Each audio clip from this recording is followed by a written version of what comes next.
BNP chairperson Khaleda Zia রাজনৈতিক জীবনে যেমন আপোষহীন ছিলেন, তেমনি মহান মুক্তিযুদ্ধেও ছিলেন দৃঢ় ও সাহসী।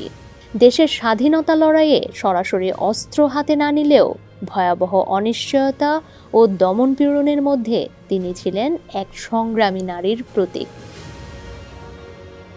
১৯৭১ সালের মার্চে স্বাধীনতা যুদ্ধ শুরু হলে মেজর জিয়াউর রহমান পাকিস্তানি সেনাবাহিনীর বিরুদ্ধে বিদ্রোহ করে যুদ্ধে ঝাঁপিয়ে পড়েন। পরিবারকে অরক্ষিত রেখে সম্মুখ সমরে যাওয়ার সিদ্ধান্ত ছিল তার জন্য বেশ কঠিন। সে সময় পরিবারের নিরাপত্তা নিয়ে প্রশ্ন উঠলে জিয়া বলেন, দেশের জন্য যখন তার অধীনস্থ সৈন্যরা পরিবার ভুলে যুদ্ধ করছে, তখন তিনিও নিজের পরিবারের কথা ভাবতে পারেন না। স্বামীর যুদ্ধে যাওয়ার পর খালেদা জিয়া 2 অবুঝ সন্তানকে নিয়ে আত্মগোপনে চলে যেতে বাধ্য হন। প্রথমে চট্টগ্রামে অবস্থান করলেও পরিস্থিতি ক্রমে বিপজ্জনক হয়ে ওঠে। পরিচিত মুখ হওয়ায় এক জায়গায় দীর্ঘদিন লুকিয়ে থাকা অসম্ভব হয়ে পড়ে।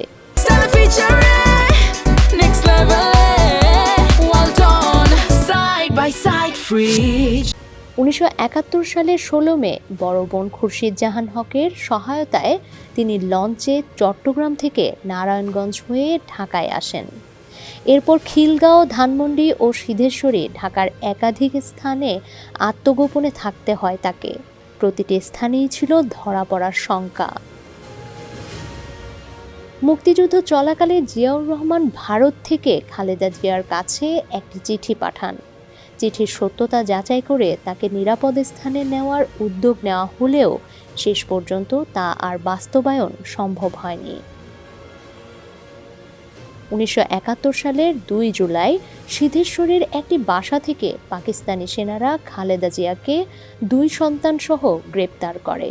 তাদের পুরনো সংসদ ভবনে নেওয়া হয়, পরে ঢাকা সেনানিবাসের ভেতরে একটি বাসায় বন্দি রাখা হয়।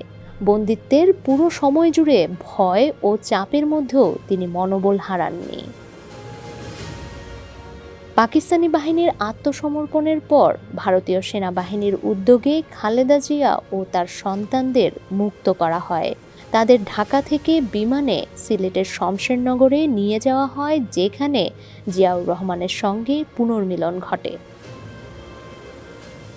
মুক্তিযুদ্ধের সেই দিনগুলোতে আত্মগোপন, বন্দিত্ব ও অনিশ্চিত জীবনের অভিজ্ঞতা খালেদা জিয়ার রাজনৈতিক মানসিকতা গঠনে গভীর প্রভাব ফেলে।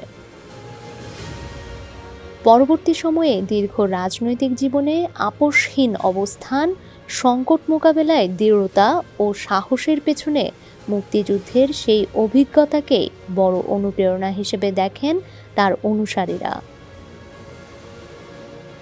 ডেস্ক রিপোর্ট, সমকাল।